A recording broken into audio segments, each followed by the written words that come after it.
시편 119편 보겠습니다. 시편 119편 1절.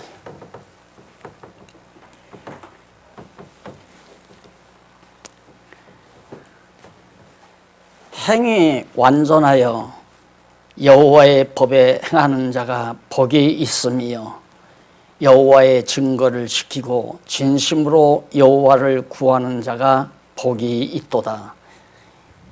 2절까지 나와 있습니다. 어쩌면 성경신학의 결론과도 같은 귀한 말씀이 담겨져 있습니다. 이제 행위가 완전하다고 하는 말을 우리가 전체 흐름 속에서 살펴보면은 지금 언약 자손들이 정말 회복해 주신, 완전히 망했던 이스라엘 나라를 다시 회복해 주신 그런 권능을 찬양하는 시가 119편에서 136편까지 나오거든요. 앞에는 이제 대적을 멸하신, 보수하신 권능을 찬양했잖아요. 그런데 두 번째로 이제 보수해서 회복해 주신 그 권능을 찬양하는 내용이 이렇게 36편까지, 136편까지인데 그 가운데 회복의 간구와 회복해 주시기를 간구하는 내용과 서원의 내용이 119편, 아주 가장 성경에서 긴 내용입니다. 119편 전체 내용 자체가 회복에 대한 간구, 회복해 주십시오. 그리고 간구하면서 어떻게 하겠습니다 합니다. 라고 하는 서원 내용이 담겨 있거든요. 근데 그 가운데 이제 1편에서 1절로 8절에서 이제 1절, 2절 읽었잖아요. 1절로 8절에서 율례를 지키게 하시기를 간구하면서 감사할 것을 서원합니다. 하나님이여 율례를 지키게 해주세요. 그렇게 간구하면서 내가 감사하겠나이다 하고 서원을 드리는 찬양이 바로 1절로 8절이에요. 그런데 1절에서 행위 완전하다 이렇게 되면 벌써 우리가 기가 딱 꺾이잖아요. 행위가 완전할 사람이 없는데 어떻게 행위가 완전할 수 있을까? 그래서 이 성경을 잘못 보면 기독교가 도덕 종교, 그러니까 상당히 유교적인 사상과 맥을 같이 하는 거예요. 그러다 보니까 우리나라에 이제 선교가 되질 때, 처음 선교할 때 유교 문화권 아니었어요. 아주 제사를 철저히 드리고, 그리고 정말 도덕을 잘 준수하는 그런 사상 속에서 아이들 교육도 그렇게 교육을 시키면서 해왔기 때문에 아주 잘 전복이 됐어요, 기독교가. 그러다 보니까 기독교의 아주 탁월한 본래의 진리를 발견하지 못한 거죠. 그냥 현실에 우리가 만족하면 발전이 없잖아요.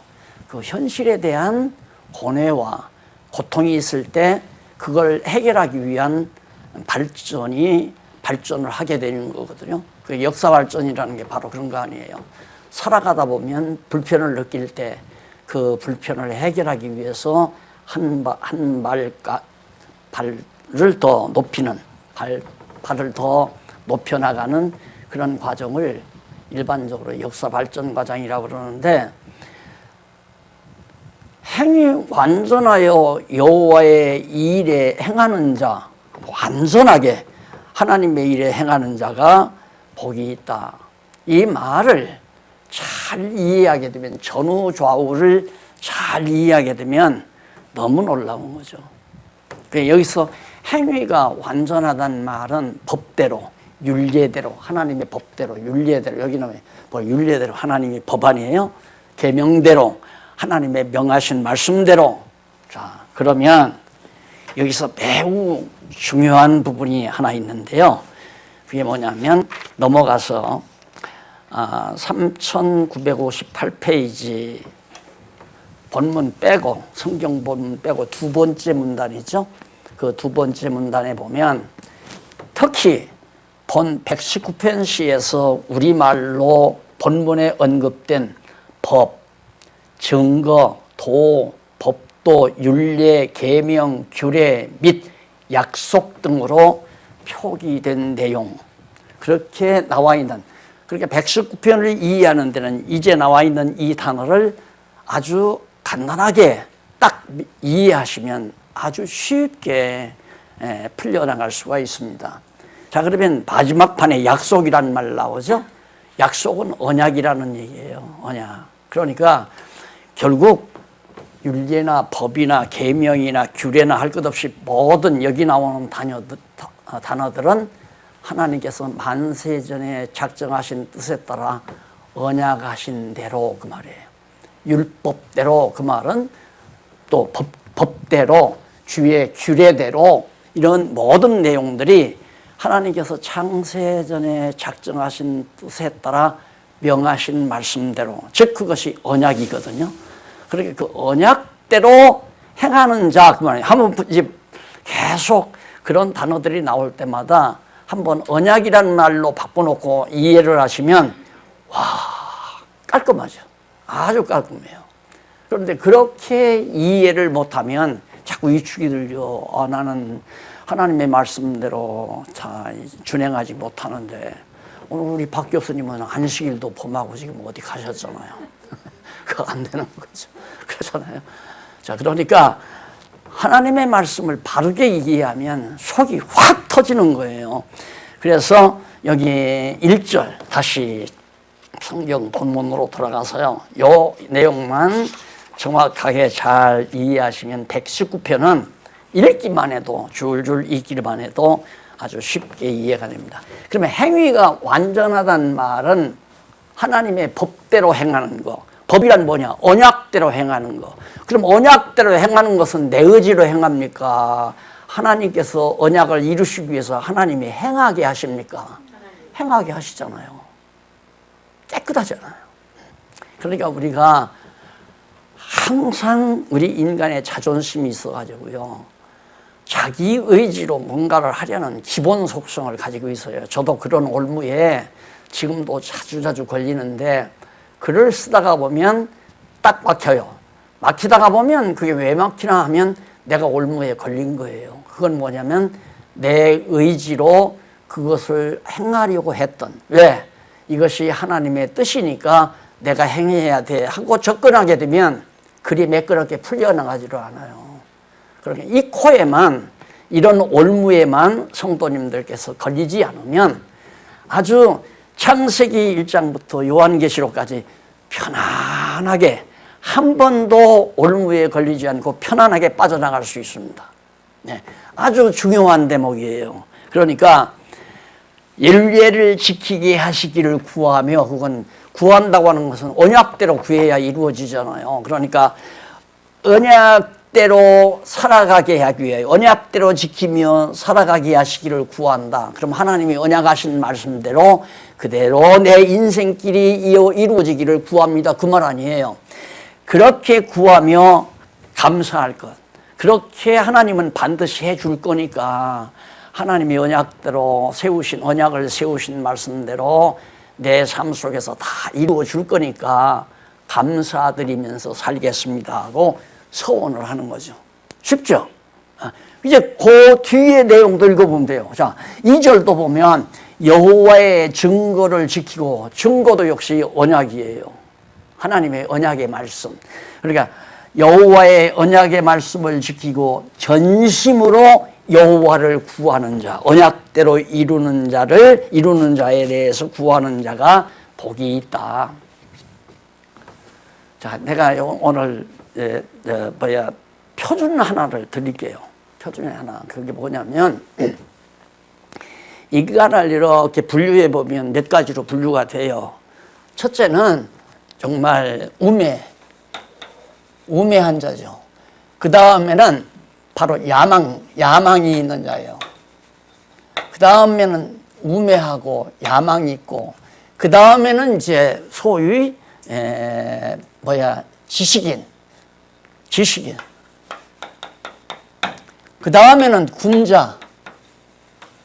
그 다음 지혜자, 이렇게 해요. 지혜자. 우매자는 교양인이라고 합시다.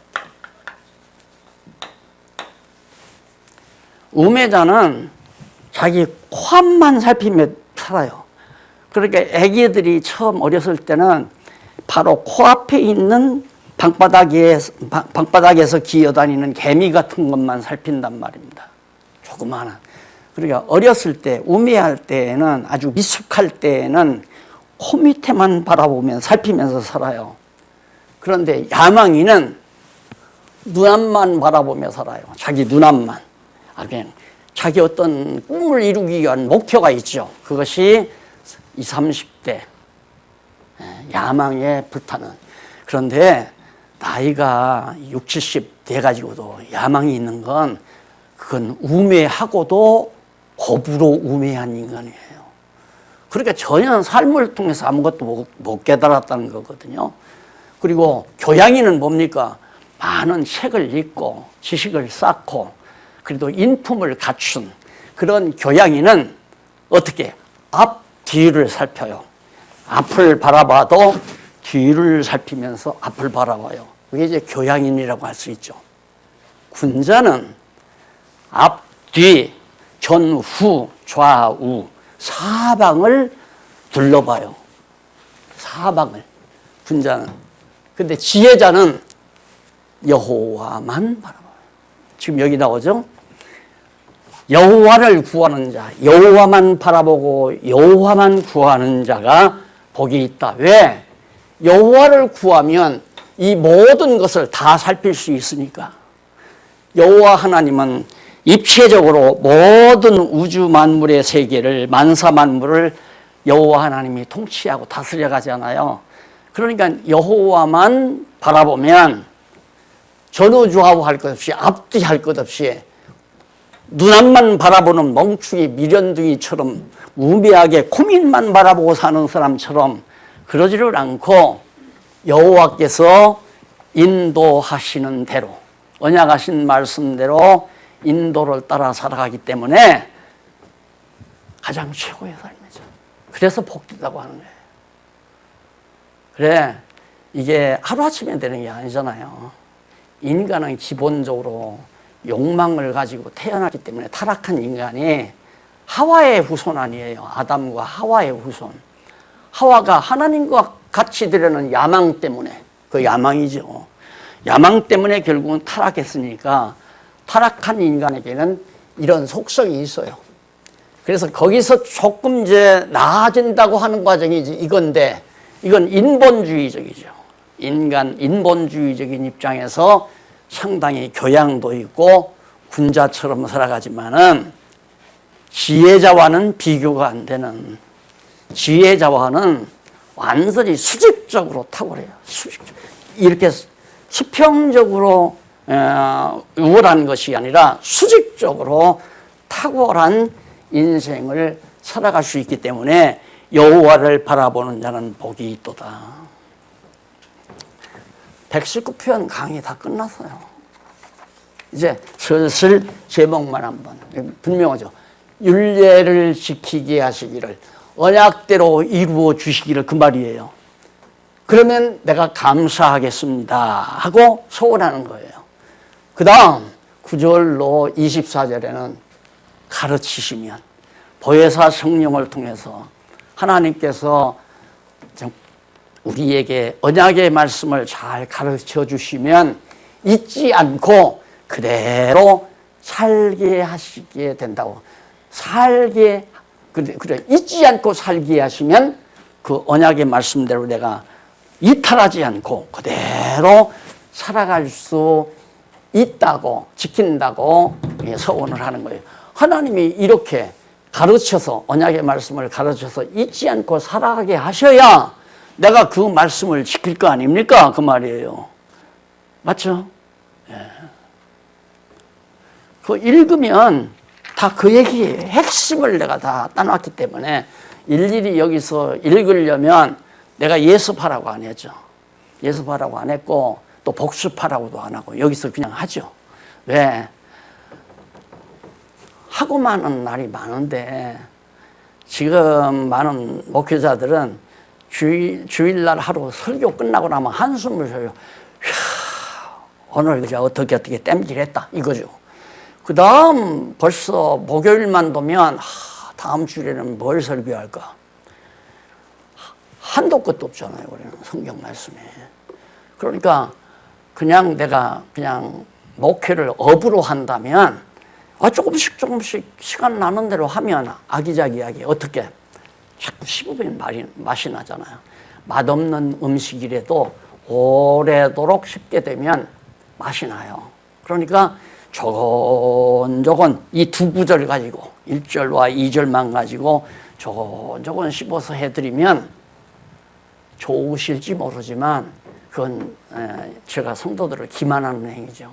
간단하게 원리를 딱 일러드리면 그 원리를 가지고 성도님들 스스로가 성경을 보면서 맞구나, 정말 맞네 이러면서 믿음이 커나가거든요. 지금 제가 설명을 하면요, 성도님들은 그렇구나, 정말 그렇겠구나 이러면서 이제 공부를 하시는 거예요. 그런데 스스로 성경을 보면서 공부할 때는 진짜 맞네, 야 진짜 맞네. 법이라든가 규례라든가 율법이라는 그 내용에다가 하나님의 언약의 말씀을 대칭시키니까 아주 깔끔하게 쉽게 풀려나가네. 이거 확인이 오는 거예요. 그래서 이제 좀 우리의 영혼이, 우리 성도님들의 영혼이 푹푹 성장하면서 어떤 일에도 좌절하거나 절망하지 않는 것은 왜냐? 하나님이 이미 딱 출발할 때, 천지 창조할 때 세상 끝날 하나님이 딱 정해놓고 그냥 모든 일 하나님의 작정하신 뜻대로, 역사적으로 보면 언약대로 모든 일을 인도해 가잖아요. 그건 우리가 믿는단 말입니다. 근데 걱정은 뭐 때문에 그래? 걱정하는 것은 요거예요. 교양인 정도. 야, 내가 앞으로는 어떻게 살아? 지금까지는 어떻게 살아왔는데 앞으로는 어떻게 사나? 과거를 보고 앞을 보니까 캄캄한 거라. 그래서 맥이 풀리고 좌절하고 절망하고. 한번 살아온 과거를 봐도 과거를 살피고 앞으로 내가 대비해서 지금까지 살아왔나? 아니에요. 제가 여기 이한희 할머니 있어도 하는 얘기지만, 처음에 자린이를 출산해 놓고는 벌써 대학 등록금 준비해서 그 어려운 때 그 한 푼 두 푼 연탄값하고 채소부 쌀팔 돈 겨우 그때 가져다 줘서 먹고 사는 판인데, 거기에서 잘라가지고 또 이제 학자금 적금을 넣는다고. 그 왜 그랬느냐니까 교회 집사님이 어렵다고 하나만 들어달라고 사정을 해서 거기에 넘어간 거예요. 아마 결혼해서 사는 동안 제일 많이 다퉜을 거예요. 제일 세게. 언제 우리가 앞을 예비해서 살았느냐. 그때 가서 하나님이 또 책임질 건데, 지금 있는 돈 가지고 잘 먹이고 잘 입히고 건강하게 기르는 것이 중요하지, 잘못 먹이고 잘 기르지 못해서 병들어 죽으면 아무 필요 없지 않느냐. 그러고 얘기했는데, 그때도 그래도 막 그런 생각을 했던 거예요. 이 교양인을 넘어서 그래도 여호와 하나님 살아계셔서 인도했는데 내일 일 걱정하지 말라. 성경에도 있잖아요. 여호와만 바라보는 자가 가장 복된 자이다. 넘어가십시오. 9절로 24절 두 번째예요. 가르치시면, 하나님께서 성경 말씀을 가르쳐 주셔야, 가르치기는 제가 가르치는 것 같죠? 아니에요. 저는 그냥 전달하는 거예요. 말씀을 전달하는 거고, 그걸 진짜로 우리의 영혼을 일깨워서 깨달아 알게 하시는 분은 하나님께서 성령을 보내서 하시는 거 아니에요. 그러니까 하나님께서 성령을 보내서 깨닫도록 가르쳐 주시면 내가 그 말씀을 잊지 않고 살아가겠습니다. 하나님의 말씀대로 살아가겠습니다. 내일 일을 걱정하지 아니하고 범사에 감사하며 쉬지 않고 하나님의 뜻을 구하고, 하나님의 뜻을 구하고 항상 기뻐하면서 살겠나이다 그 말 아니에요. 살게 하시면 그대로 하나님의 말씀대로 지키며 살 것입니다 라고 서원하는 내용이에요. 그 다음 25절로 40절은 소성시켜서 잠든 내 영혼을 일깨우셔서 그 말이죠. 육신에 잠든 잠을 깨우는 게 아니라 우리의 영혼이 잠들잖아요. 어떻게 잠드느냐? 육신의 일에 분망하고 살면, 육신의 일에만 분망하고 살면 영혼은 잠드는 거예요. 영혼이 잠든단 말입니다. 그러니까 그때그때 그 영혼을 잠들게 놔두시지 말고 소성시켜서 하나님의 말씀, 언약의 말씀을 깨닫게 하시면 그 말씀을 내가 지키며 살겠습니다 하고 또 소원하는 거예요. 그게 하나님이 하게 해 주셔야 하는 거지 우리 인간이 안 된다 이 말입니다. 그러니까 내가 후배 목사님들이 목회를 어떻게 하면 잘합니까? 그렇게 어떻게 해야 됩니까? 하고 경험들이 없으니까 나한테 와서 묻더라고요. 그래서 처음에는 그냥 성도들 감동시켜서 마음을 편안하게 하면 된다 방법을 가르쳤어요. 근데 조금 지나니까 그 말이 그냥 되는 대로 해. 그 말 못 알아듣죠. 되는 대로 하라니까. 2명 나오면 2명하고 하고 1명 나오면 1명하고 하고 10명 나오면 10명하고 하고 가르칠 수 있으면 가르치고 가르칠 수 없으면 못하는 거고. 왜? 바로 하나님께서 다 잠든 영혼을 일깨워서 하나님의 말씀을 듣고 깨닫게 하시면은 그 말씀대로 지키면서 살아갈 거 아니에요. 그것을 서원하는 내용이 바로 40절까지 나와요.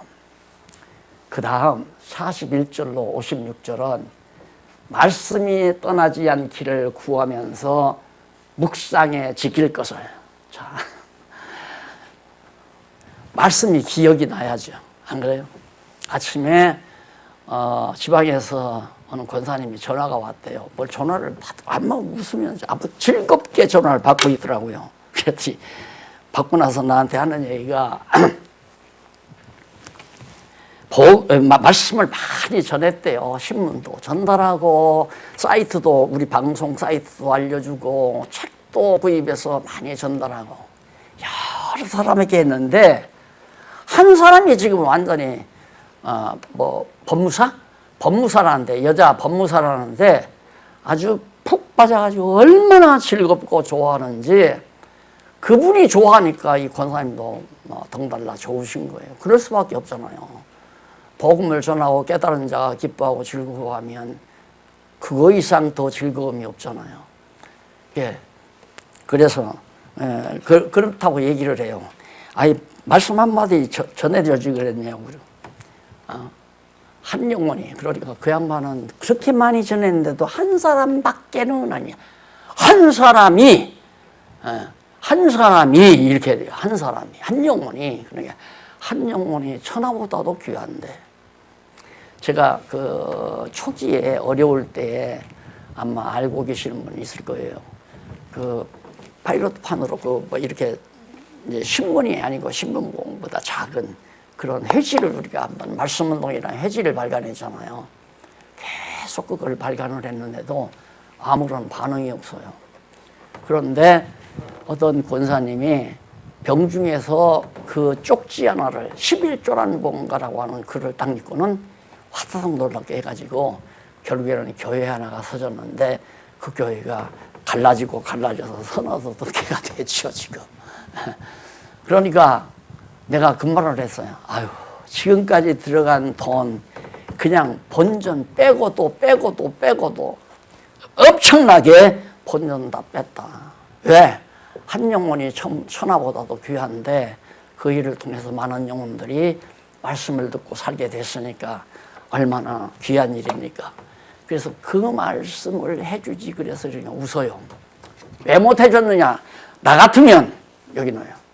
말씀이 떠나지 않기를 구하며 말씀이 떠나지 않기를 내게서 그 말씀이 잊어지지 않기를 떠난다고 하는 것은 내가 들었던 말씀도 잊어버리거든요.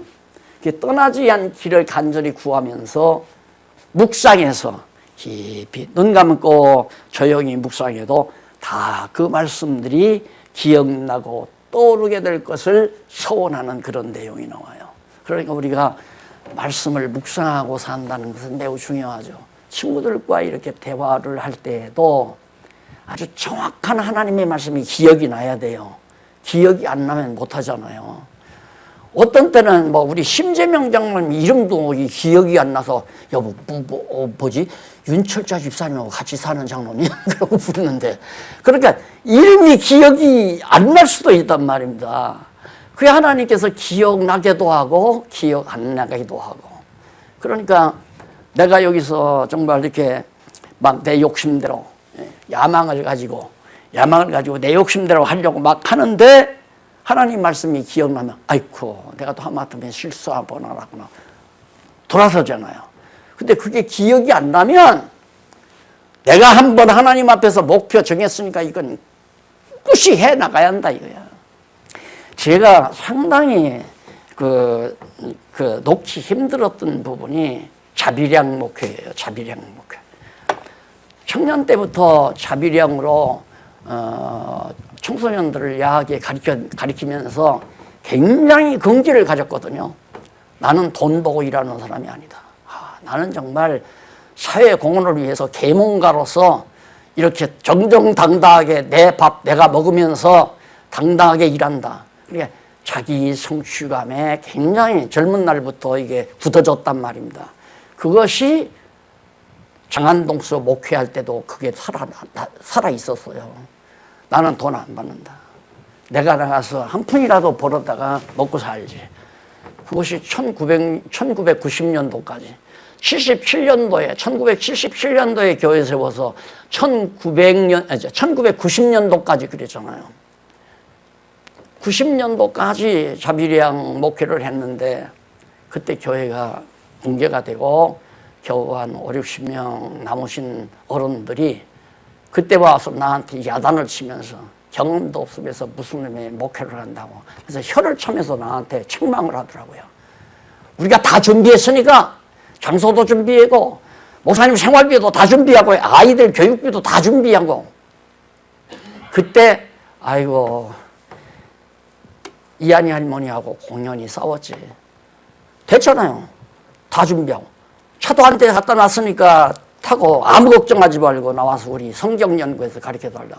그때부터 유급 목회자가 된 거 아니에요. 근데 그 전에는 내가 무슨 생각을 하냐면 자비량 목회는 선한 거고 하나님의 뜻이고 돈 받고 하는 것은 그건 하나님의 뜻이 아니다.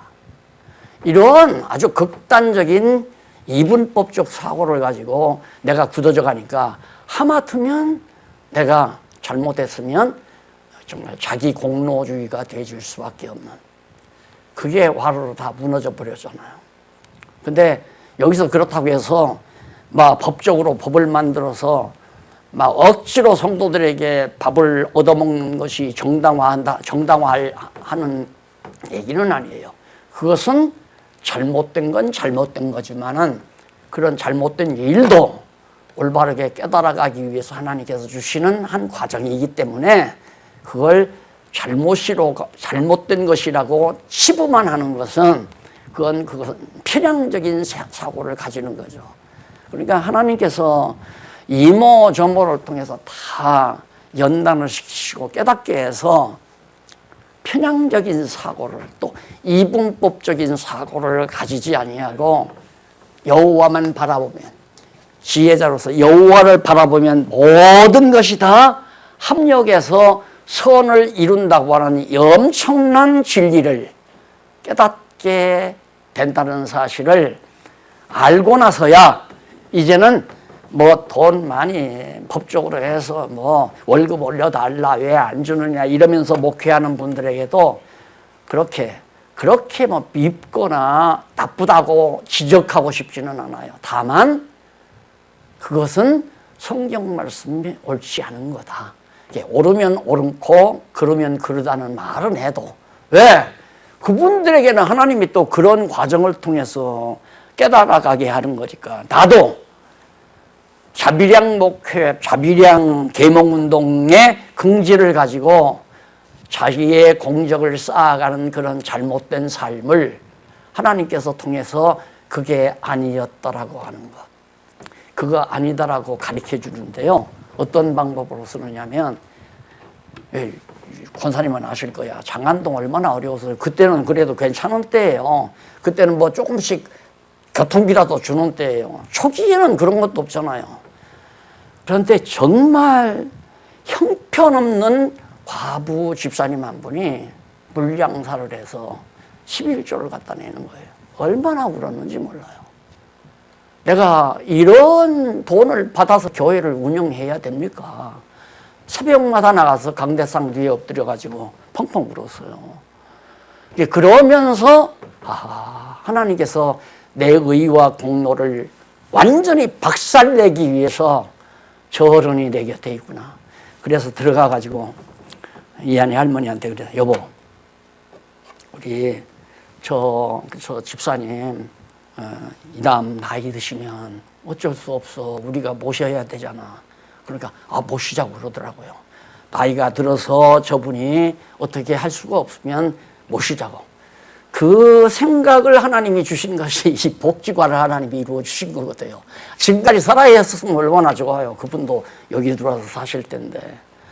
자, 그러니까 제가 왜 그런 얘기를 하면 말씀이 떠나지 않아야 돼요. 그러니까 이렇게 일주일에 한 번씩이라도 또 집에서 방송을 듣거나 신문을 보면서라도 그걸 볼 때마다 기억나잖아요. 그게 매우 중요하다는 얘기죠. 그래야 자기 성찰이 오기 때문에 성찰은 묵상을 해야 되잖아요. 왜 이럴까? 왜 저런 어려운 성도가 내가 자꾸 일러줬단 말이에요. 그래 안 해도 된다고. 이제는 신약 시대에는 다 우리가 주님의 자녀가 됐기 때문에 어느 것 하나 주님으로부터 안 받는 게 없으니까 특별히 구별해서 그렇게 안 해도 된다고 가르쳐 주어도 상관없어요. 매주일 되는 거예요. 많은 돈도 아니죠. 나가서 물 배달하고 버는 돈이 얼마나 되겠어요. 그러니까 정말 괴로운 거죠. 그런 과정을 통해서 만들어 가시는 하나님의 섭니다. 그러니까 우리는 이 땅 위에 사는 동안에 하나님께서는 다양한 방법으로 여호와 경외하기를, 여호와만 바라보게 하는 교육을 시켜나가신다 이 말이에요. 그런데 우리는 저건 잘못이고 이건 잘하는 거고 이건 못된 거고 이건 좋은 거고 딱 평면적으로 상대적으로 이렇게 딱 양분해 놓고 저놈은 죽일 놈이고 저놈은 살릴 놈이고 저 사람은 싫고 이 사람은 좋고 그러면서 살다 보니까 괴롭잖아요. 그것처럼 괴로운 게 없거든요. 저 사람은 싫고 이 사람은 좋다고 저 사람만 만나면 밥 먹다가도 기분이 상하니까 그 밥이 제대로 소화가 안 되고 소화제를 먹거나 해야 되잖아요. 근데 그런 게 이제 없어져 버려야 이게 바로 지혜자의 삶입니다. 그 다음 가르치시면 9절로 24절 했죠? 46절까지 자꾸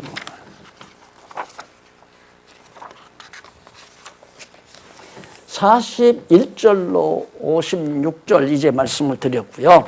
그 다음 57절로부터 60절 넘어가 보시면 3971페이지 가르쳐 깨닫게 하시면 똑같아요. 가르쳐서 깨닫게 하시면 말씀을 지키고 묵상한다고 소원을 해요. 똑같은 얘기 아니에요. 다 말씀을 떠나게 하지 말라고 가르쳐서 깨닫게 하시면 아무리 가르쳐 줘도 깨닫지를 못해요. 성경을 수십 년을 가르쳐도 여전히 야망에 붙어 있으면 못 깨달은 거거든요. 자기의 꿈을 이루기 위해서, 자기의 목적을 이루기 위해서. 목회도 자기의 꿈을 이루기 위한다면 그것은 옳은 일은 아니죠. 하나님께서 잘못을 통해서 깨닫게 하려는 거죠. 그러니까 아버지가 탕자에게 돈을 내준 것은 기본 자금 만들어서 큰 거부가 돼서 돌아오라고 돈을 준 게 아니거든요. 가서 인마 이 돈 가지고 가서 너 하고 싶은 대로 그냥 마음껏 술을 먹든가 놀아나든가 노름을 하든가 내 마음대로 해봐라. 그러니까 그런 잘못된 일을 하게 하려고 돈을 준 거란 말입니다. 탕자만이 아니라 구약시대도 하나님께서 솔로몬에게 나타나서 솔로몬아 내가 너한테 뭐를 줬으면 좋을까 그러면 솔로몬이 얼마나 잘 구해서요. 이 백성은 나한테 맡겼는데 내가 어떻게 다스립니까? 지혜를 주세요. 하나 딱 구해서 지혜만 달라고. 그런데 달라고도 안 했는데 왜 돈을 주냐, 재물을 주느냐 이 말이에요. 재물을 덜컥 주니까 솔로몬은 재물을 어디다 쓰겠어요? 나를 기쁘게 하고 내가 편안하게 살고 내가 좀 영화를 누리는데 이 돈을 써야 되겠다 할 거 아니에요. 다 해봤잖아요. 그거 다. 눈으로 보는 대로 마음에 생각하는 대로 못 해본 것이 없이 다 해봤단 말입니다. 돈이 주어지니까.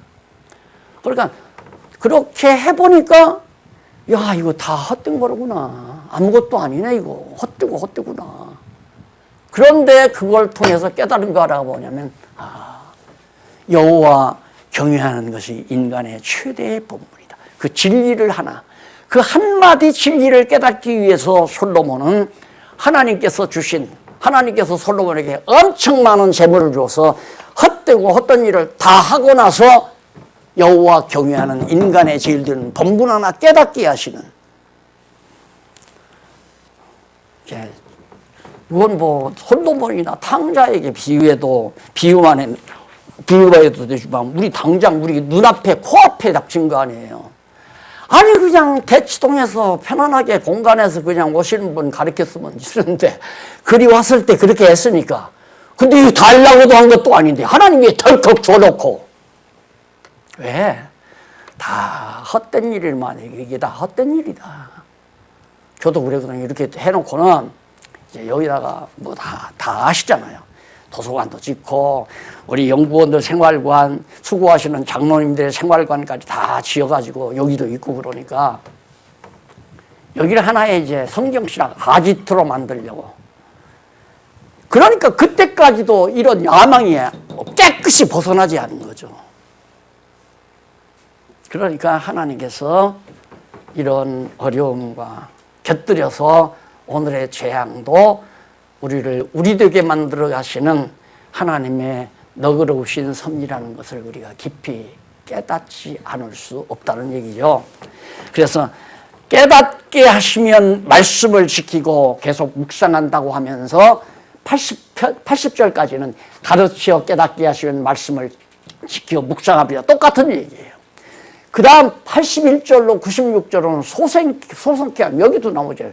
소성케 하시면 말씀을 지키고 잊지 않을 것을 하나님 앞에 서원하는 내용이에요. 그렇죠. 하나님께서 내 영혼을 일깨워서 말씀을 지키죠. 내가 잠들면 말씀 지키지 못하고 다 허틀어버리고 잊어버리잖아요. 잊지 않고 계속해서 하나님의 말씀을 준행하며 살 것을 서원하는 내용 96편까지 나타나고 있어요. 자, 그 다음 이제 97편에서 112편까지는 주의 법을 찬양하며, 자, 여기도 법에다가 언약하신 말씀을 그렇게 붙여보세요. 언약을 하든가 언약하신 말씀을 해도 돼. 주의 언약하신 말씀을 찬양하며 소성시켜 그 언약의 말씀을 가르쳐 주시기를 간구하는 내용이에요. 자, 하나님은 언약대로 이루어 주시니까 언약의 말씀이 무엇인지를 알면 그 언약대로 이루어 주시기를 간구할 수밖에 없잖아요. 알면은. 그러니까 항상 우리는 어려움이 닥치면은 이 어려움도 하나님은 더 좋게 하시려고,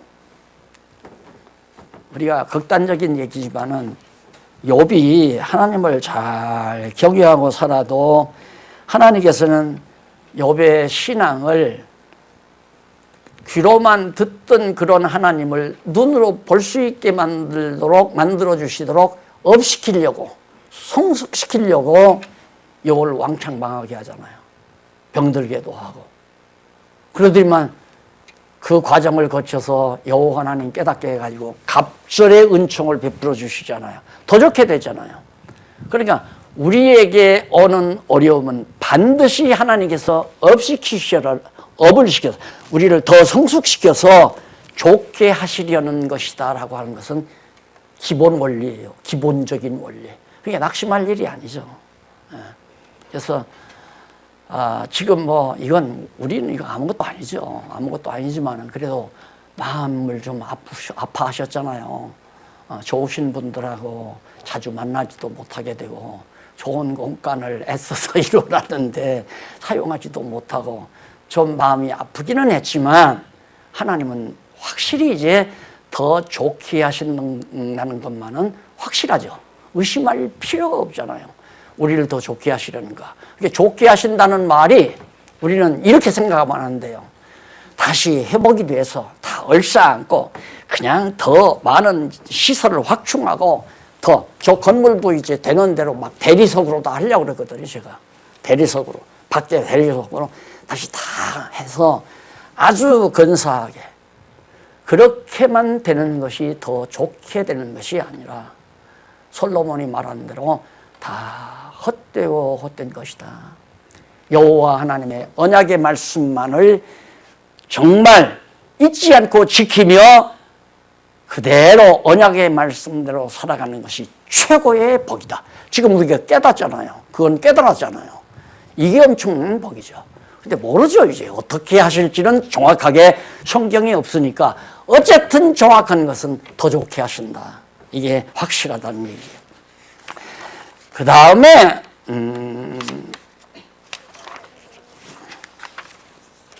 81절로부터 16절까지 했는데 여기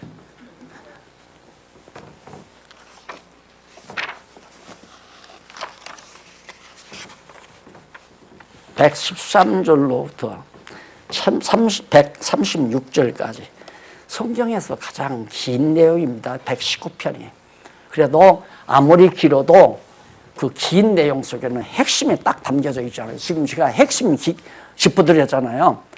그러니까 정말 성경 말씀이 창세기로부터 요한계시록까지 그 얇은 좋은 종이로 이렇게 두꺼 보니까 그 내용이 얼마나 많겠어요. 아마 우리 보통 이런 종이로 했으면 이런 책 아마 서너 너댓 권 이런 서너 너댓 권도 더 될 거예요. 그렇게 긴 내용이 담긴 하나님의 말씀이 핵심이 딱 하나 있잖아요. 여호와 하나님 당신의 계시의 말씀입니다. 그것 깨달으니까 성경이 일목요연하게 쫙 풀려나가는 것처럼 시편 119편도 마찬가지예요. 아주 가장 긴 시편이지만 그 내용에 대한 핵심이 담겨 있는데 그것이 바로 아까 말씀드린 대로 율례라든가 법이라든가 또한 뭐 여러 가지 뭐 여기 나오는 법이라든가 율례 여기 또 나오네 법 여기도 나오고 다 나오는데 이런 것들이 다 법도라든가 이런 것들이 다 모두가 언약의 말씀 여호와의 언약의 말씀이라는 개념을 다 지니고 있는 것이다. 그럴 수밖에 없잖아요. 당연히 하나님의 뜻을 표현하는 것이 하나님의 율례고 하나님의 법이고 하나님의 법도고 하나님의 뜻이 그게 뜻은 하나란 말입니다. 그 뜻이 하나인데 그 뜻을 우리에게 이루어 주겠다고 언약한 말씀이니까 언약 개념을 통해서 다 흡수될 수 있는 그런 용어들이다. 그 용어를 깨닫고 보니까 결국은 여호와를 경외하고 여호와만 바라보고 살겠다고 하는 그렇게 사는 것에 대한 감사도 있고 그렇게 살겠다고 하는 서원도 나오고 그게 바로 119편의 시편 내용이다. 자, 여러분 삼님 가르쳐 알리하여 구속하시면 그게 언약의 말씀대로 가르쳐서 알게 해가지고 우리를 주에서 구속하시면 법도 언약의 말씀대로 지키면서 살아갈 것입니다라고 서원하는데 그렇잖아요. 똑같은 얘기 다. 자, 그러니 하나님께서 가르쳐 알게 안 하시면 몰라요. 우리가 이런 생각을 하면요. 지금 만약에 우리 성경신학을 하나님께서 우리에게 안 주셨으면 여러분이나 나나 한없이 방황하는 거죠. 나는 나대로 또 잘난 척하면서 정말 뭐 꼴불견처럼 살아갈지도 모르고 우리도 조금만 어려우면 근심 걱정 좌절 절망 뭐가 좀 잘 되는 듯 싶으면 고개가 들어지고 어깨가 올라가면서 잘난 척하고 사는 그런 어리석고 미련함. 그러니까 그게 바로 우매하지 않으면 야망이 있거나 조금 뭐 배웠다고 하면 교양이 있어서 전철을 타도 이렇게 타면 앞을 살펴면서 사람과 부딪히지 않는가, 혹시 뒤에 코로나에 걸린 사람이 뒤에 따라오질 않는가, 앞뒤 살피면서 가는 것처럼 그게 이제 소위 교양인이라고 볼 수 있죠. 군자는 좌우, 전후, 앞뒤, 사방, 평면적으로 이것도 평면이고 이것도 평면이고 이것도 이제 직선이고 이건 선이에요. 이건 여기까지는 선이고 이건 면적이고 우매한 건 밑으로 내려가는 수지. 그러니까 하나님과는 아주 먼 땅만 바라보는 코 밑에만 바라보는 그런 우매한 애기들만 그러는 게 아니라 사람도 그러잖아요. 당장 요거 갖다가 얼마 받고 팔면 얼마 이득된다. 코앞 이득만 생각하고 사는 사람들. 안 그래? 요걸 뿌리면 당장 가을에 가서 몇 개를 수확한다. 이 코 밑에만 생각하고 사는 사람.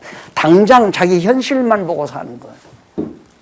야망이는 저 멀리 목표를 걸어놓고 나는 적어도 위대한 정치가가 돼야 되겠다. 이런 꿈을 안고 줄기차게 남에게 피해가 가든 말든 내 꿈을 이루기 위해서 정말 살아가는 우직스러운 인간의 모습을 볼 수 있고요. 교양 이런 과정이 바로 인간들의 삶의 표준임을 성경이 잘 밝혀주고 있습니다. 그 다음 137절로부터 160절까지 여기 나오죠. 주의 율례, 언약의 말씀이죠. 여호와 하나님의 언약의 말씀을 지킬 것을 소원하고, 뭐 자기가 언약 말씀 자기가 지키는 게 아니에요. 왜? 반드시 언약의 말씀대로 하나님은 그렇게 나를 인도하실 것이라고 하는 사실을 알기 때문에 나는 그렇게 살 것입니다라고 소원하는 거죠. 그러니까 이 소원도 하나님이 하게 하신 거지, 주의 율례를 지키게 하는 건 하나님이 지키고, 서원은 하나님이 가르쳐만 주고, 서원은 내가 주의 말씀대로 지키겠습니다 하고 내 의지로 한다는 의미가 아니에요. 서원도 그러니까 하나님의 주권적 섭니다. 내가 내 의지로 하는 게 아니다. 하나님이 하게 하시는 거예요. 소원을, 이 서원이라는 말은 소원, 원하는 하기를, 먼 일을 바라는 이 소원 개념이 있어요. 소원. 하나님 앞에 서약하면서 원하는 걸 서원이라고 그러고, 소원은 내 마음 속에서 생기는 걸 소원이라고 그러는데, 하나님이 우리 마음 가운데 소원을 담아주니까 하나님 앞에 그렇게 하겠습니다라고 서원하는 거다. 그 서원이란 무엇인가에 그 내용이 나오잖아요. 단어에. 그러니까 서원을 내 마음대로 하는 게 아니에요. 하나님이 나한테 소원을 주어야죠. 우리 안에 마음속에. 자, 소원하며 소생시키시기를 구하고. 그러니까 그렇게 소원하니까 하나님이요, 내 영혼을 잠들게 하지 마시고 일깨워 주십시오라고 간구하는 내용이죠. 이렇게 내가 그렇게 할 것이오니 내 영혼을 일깨워 주십시오. 그렇게 기도 안 해도 다 그렇게 하실 거예요. 하나님이 하시지만 하나님이 그렇게 해주신다고 하니까 서원도 하고 그렇게 간구하는 마음도 우리 안에서 일어나는 거죠. 정말 여호와 하나님만 바라보면 편안해지잖아요. 시기할 것도 없고 질투할 것도 없고 염려할 것도 없고 근심할 것도 없고 미워할 것도 없고 여호와 하나님만 바라보고. 마지막으로 161절에서부터 176절까지는 주의 사랑하시는 법대로, 여호와께서 사랑하시는 언약의 말씀대로, 사랑한단 말은 좋아한단 말이에요. 여호와 하나님께서 기쁘신 뜻대로 작정하시고 작정대로 이루실 것을 언약하셨잖아요. 그 사랑하신 법대로, 여기 법이라고 나오는데 이게 언약하신 말씀대로 그 말이죠. 그런데 자, 여기까지 이렇게 보면요. 저도 이제 과거가 뭔 과거가 아니죠. 은퇴하기 전까지만도, 교회 개혁을 단행하기 전까지만도, 우리 당회에서 헌법 초안을 만들어가지고, 공동회 때는 또 뭐가 부족하면 정말 보충을 하고, 그렇게 해서 공동회 때 다, 자, 이렇게 보고를 이제 서기장모님이 나와서 딱 보고를 하면서, 이렇게 정말 우리 정관을 고치려고 합니다 하고 하면, 제가 이제 사회단에서 자, 이 정관을 이렇게 고치기를 원하시면 동의하십시오. 그러면 원장님이 동의합니다. 그러면 이쪽에서 다른 제청합니다 하면, 있습니까? 그러면 성도들은 저게 뭔 소린가 하고 가만히 앉아 있잖아요. 장로님들이 어른이라도 다 하실까? 좋으시면 얘기하세요. 예. 그렇게 해서 교회를 몇십 년을 해왔다는 게 정말 큰 절로 엎드리면서 사과를 드리고 싶어요. 솔직히. 그게 말이나 되는 얘기야. 말도 안 되는 얘기인데, 그래서 고민 그때 왜 그러냐면, 그때는 그렇게 안 하면 당장 노예나 총회에서 또 이단이라고 해가지고 와서 다 이단 처분해버리고 다 뺏어가서 성도들에게 완전히 그냥 허튼 정말 잡탕이나 먹이고 살면 어떻게 해요. 그러니까 아이고 조심하자. 그러면서 살다 보니까 힘을 못 낸 거죠. 이 사실을 내가 확실히 믿고 이대로만 해갔으면 그렇게 할 필요가 없지만, 아무리 믿어도 현실을 타개할 만한 힘이 안 나오니까. 그래서 장로님들과 상의해서 결국은 단행을 했지만, 깨닫지 못하신 분들이 이러기도 하고 결국은 이 정도 돼야 말씀을 찾아서 말씀으로 우리의 신앙을 지키며 영혼이 일깨워져서 하나님의 말씀을 지키고 전승하는, 교회라고 하는 것은 진리를 지키고 전승하는 데 목적이 있잖아요. 그래서 법대로 우리를 언약하신 말씀대로 건진다는 말은 구원해 주시면 그 말이죠. 건지시면, 성경에 건진다고 했으니까 구원이라고, 홍해바다에서 건진다 이런 뜻이죠. 법대로 언약대로 건져주시면 당연히 찬송할 것 아니에요. 그렇게 이스라엘 백성들이 광야에서 애굽에서 나와가지고 홍해바다에서 건져주니까 나와가지고 여호와 하나님 찬양했잖아요.